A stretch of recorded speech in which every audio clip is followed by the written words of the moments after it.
我们现在在华盛顿州啦。环美旅行的第114天，我们回到华盛顿州啦。这离 BC 省只差一道边界线了。这里和温哥华是一个时间啦。这个地方呢，就已经过了 Spokane 了啊。那么到这边，地貌突然又转向这样的大草原啊，火车像长龙一样啊，蜿蜒在这个草原上。如果不是长途自驾，真的没有机会看到这种山川大河呀，前面是森林，后面是暴雨，接下来又是大草原。如果不是环美旅行啊，我们不能在短时间内啊，因为对于人生来讲，几个月就是属于短时间内看到如此多的地貌啊，而且在短时间内这样频繁的更换啊，所以也是感谢房车的这种方式啊，让我们的旅行的脚步啊放慢了下来啊。总而言之，我们现在已经回到了华盛顿州，我们和温哥华已经一个时间啦。好，出发。Home. I want you to come back home. Home.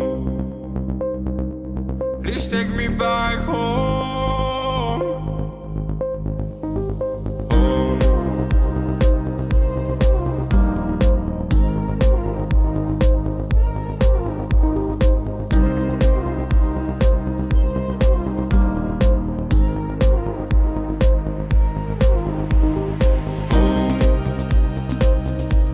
I want you to come back home. Home. Please take me back home. Home.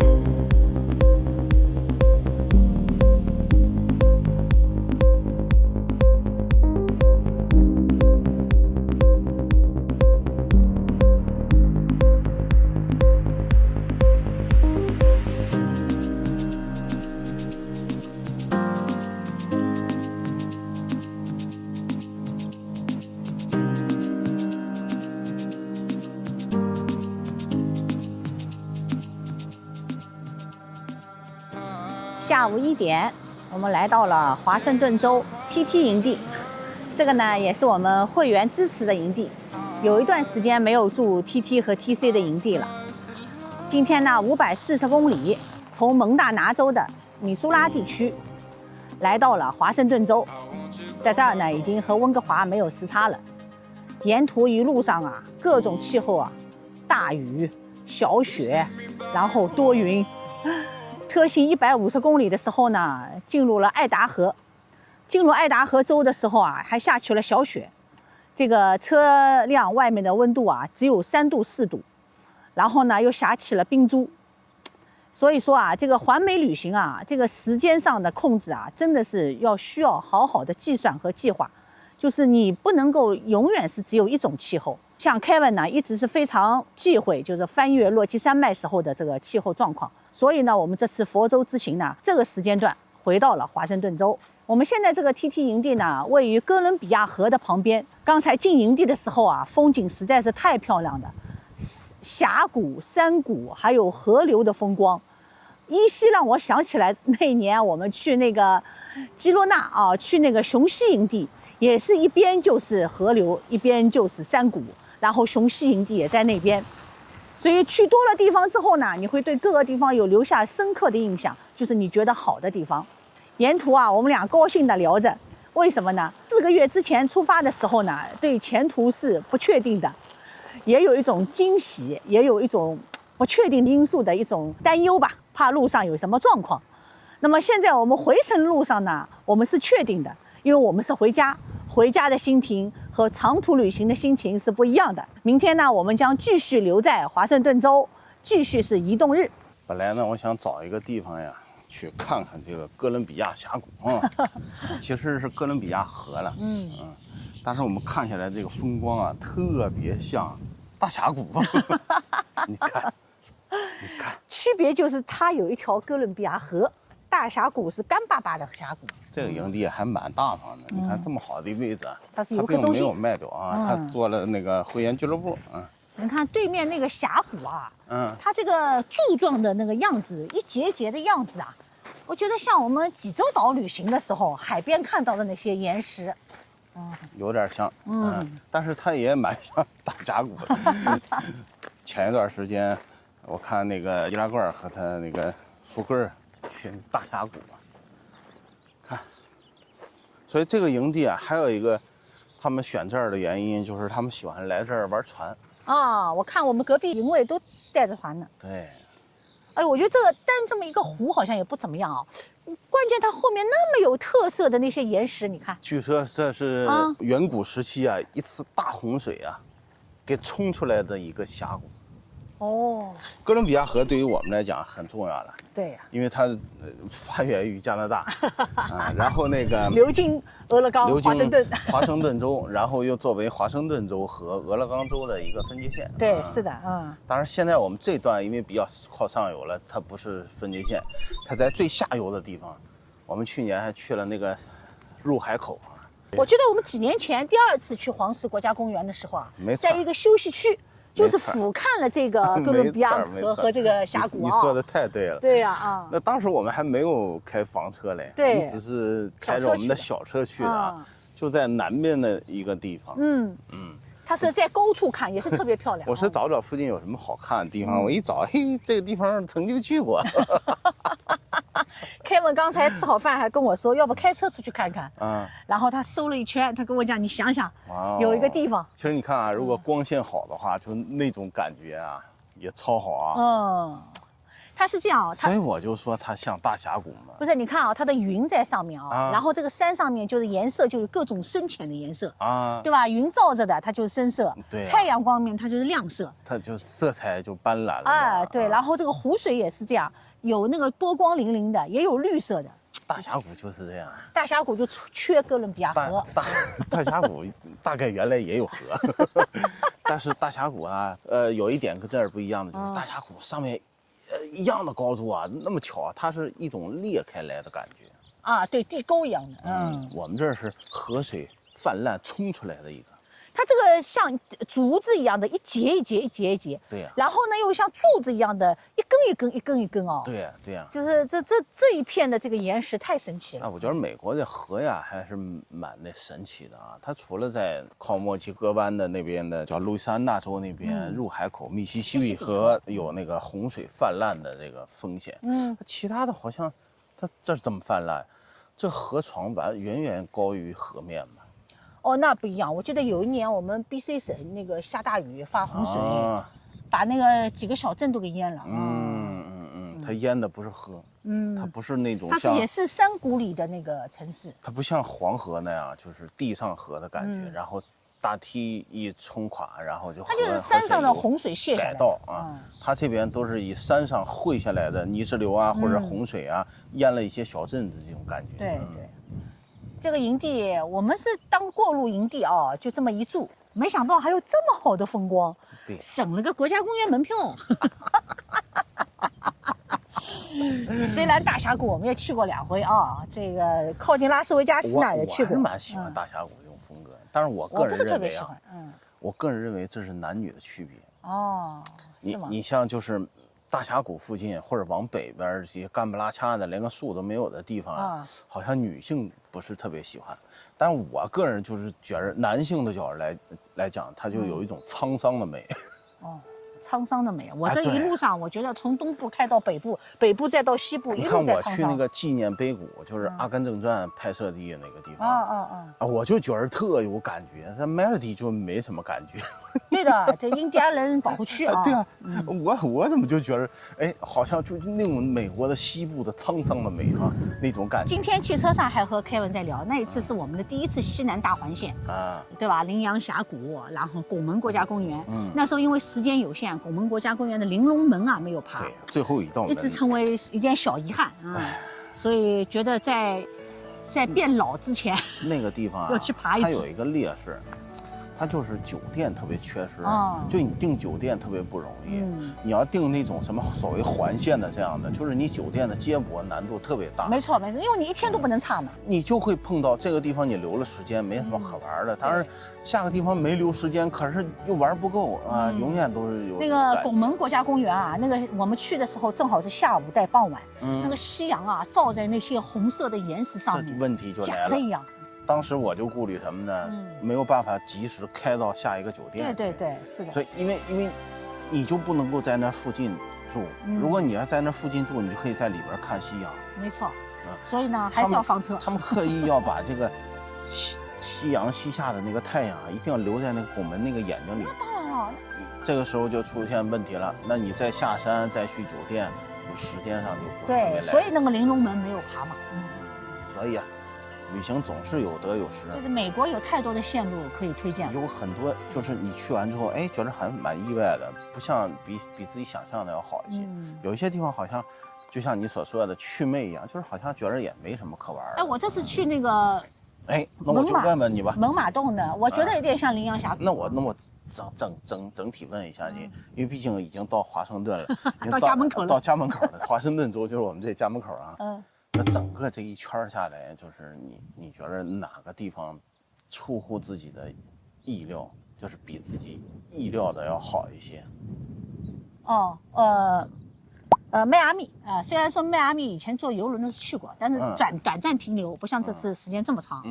然后芝加哥，然后还有那个喀斯特州立公园。喀斯特州立公园，因为我出去的时候还没定这个，所以我谈不上什么预料，因为我也是半路的时候就决定增加这么一个亮点啊，属于很西部的一个地方。那我跟你应该差别不是特别大，就是令我比原来印象好额外多的是，第一应该是芝加哥，然后第二是。我觉得也可以说是迈阿密，那么哪些地方是令你觉得不如原来想象中的？不如原来想象中的，首先排的我觉得应该是 Key West 吧，就是没有那个对想象中的没有想象啊，有点祛魅，有一点，不是说不好，就是因为我原来对它期望太高了，哎，我也觉得有一点点，我想美国的天涯海角嘛，对，但是我觉得就是它是你去幻想像夏威夷啊，或者像某些海岛啊，我想象成很多东西，我想象成很多东西的一个混合版，不太是哈，不太是，好像不是，就是要是我打分数，我最多能达到70分，你知道哪一个地方是我不如原来想象的？坦帕。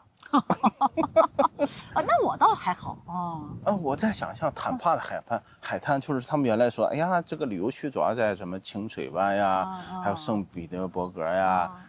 可是去了清水湾，发现好像我倒感觉你找的几个小众的海滩挺惊艳的。没错，就州立公园的那种。名气在外的那些清水湾啊什么的，好像很普通。没错，就是我原来想象的清水湾应该像夏威夷的 Waikiki 一样，就是旁边都是那种酒店呀，这种沙滩呀。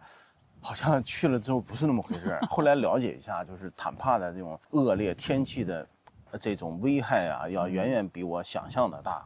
这也是导致它不如我想象的建的好一样。这是我比较相对有一点祛魅的地方。我倒觉得还可以，和我想象中的坦帕差不多。我觉得最主要我们北佛州啊，过来到了中佛州，第一站就停的是坦帕，然后那个休息站首先看到的那个海和那个桥，一下子把我征服了。我们在休息站还说了话。我觉得那是坦帕最好的地方。哇，幸亏那个住在那个地方啊，对，幸亏第一次坐在过桥的那边，然后每天走那个大桥啊，那个海湾啊，给我感觉特别好。但是真正市区其实它没有那么像迈阿密那样，因为它趋于对自然灾害的这种强烈的就是。我们本来第二次呢可能不会再去坦帕了，我们原来计划坦帕只去一次。对。但是呢，我们俩想了一下，佛州还是那句话，就是迈阿密有可能将来还会去那么1-2次、2-3次啊。但是像坦帕这个地方，有可能我们没有特别目的就不会去了。对。所以我们这次离开佛州的时候，又重新第二次回到了坦帕。但是我还是觉得挺难得的。我们做那个总结的那个海滩，啊，那个海绵小镇，都印象挺好。那我再加问你一个问题，就是如果有机会的话，你还更希望，或者说特别有概率去的是哪个地方？特别有概率重新去啊，芝加哥。一样哎，一样。哎，我觉得芝加哥就是，我还希望有机会，就是尤其是天气稍微暖和点的时候，就能在那个湖边上走一走。我觉得芝加哥黄金时间大概也就2-3个月吧。哎，我觉得就是特别适合我幻想中的 city walk 啊，湖边上走一走啊，河边上走一走啊。是的，旁边就是高楼大厦啊，这边就是生活情调啊。那虽然你看它华丽1英里啊，它不如那个第5大道，但是我又不想在第5大道上走，因为我也并不感，因为我觉得感冒。它那个芝加哥河啊，对呀，但我倒觉得还有它那个密西根河，但我倒觉得可以反复的走在芝加哥河边呀，对，然后那个湖边呀，我倒反复想。我们这次去啊，还是那句话，芝加哥呢小瞧它了，小瞧留了6个晚上，然后呢，威斯康星呢略微留的多了一点，其实呢稍微综合一下。当然啊，老天爷也得照顾你。如果你多留时间了，它天气特别不好，你也白留啊。没错。所以房车呢就有这么一点好处，你可以拿出10天的时间，里面挑选3到4天、5天。如果我们是飞机旅行的话，这个就比较吃亏。顺便也推广一下我们这个，虽然这不是我们的生活的地方，邻居，但是这是我们生活邻居的地方。大家可能觉得华盛顿州啊，东部的小伙伴可能并不了解，因为华盛顿州甚至有些人都区分不开华盛顿州和华盛顿 DC， 所以我就这是很西部，就是这种西部的感觉，可能不是你们想象的亚利桑那、德州啊那种感觉，就是靠北的地方更有那种凄凉感，就是特别适合自驾，公路自驾。其实华盛顿州最好的季节和我们哥伦比亚 BC 省的最好的季节是一样的，6、7、8，或者说5、6、7、8。可能坐车的人也有可能睡觉了啊，也有可能没有驾驶员感觉那么好，就是那种公路上自驾的感觉，就是自驾的感觉，就是这样的地方。相对比较一下，就是像美国的东部，就那种路开起来，就是每天你就要跟这些大货车搞。你超我来，我超你。进芝加哥的时候，又是大雨，又是大货车。客观讲，这挺无聊的，就是那种路，你没有办法跟那种自驾相关联啊，就是关联不上。可是你在蒙大拿这种地方，从蒙大拿开始就有这感觉啊。你在华盛顿州这样的地方，真的西部，这种西部的感觉，就是最初向往的，就是在这样的地方开车。我也是这么认为的。如果在这种地方开房车，那就又是另外一种感觉。他一直说上面要有一个大疆在拍着他就好了。对呀，我就缺少一个能把我给拍成画面的。感觉很好，感觉很好啊！我们回家也倒计时了。刚才落位的时候也和大家说了，出发的时候是有种不确定的感觉，对；回家是有一种确定的感觉，对。4个月的房车生活啊，的确也是比较挑战的。